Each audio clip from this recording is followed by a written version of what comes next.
Bismillahirrohmanirrohim. Bomdod namozidan keyin esadigan ilohiy shamol haqida bilasizmi? Sahih rivoyatlarga ko'ra, payg'ambarimiz sollallohu alayhi vasallam bomdod namozidan keyin quyosh chiqqunicha uxlamasdan uyg'oq o'tirganlar. Payg'ambarimiz sollallohu alayhi vasallam va avliyoullohlarning nega bomdoddan keyin uxlamaganliklarining sababini qidirganlarning qarshisiga quyidagi ma'lumotlar chiqqan. Bomdod namozidan keyin Alloh taoloning qudrati bilan yer yuziga bir shamol esadi.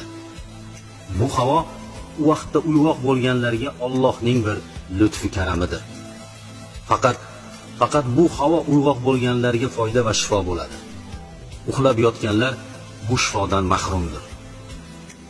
O'sha paytda uyg'oq bo'lgan jamiki jonzotlarning immuniteti yuksaladi, umri uzayadi, terisi porloqlashadi.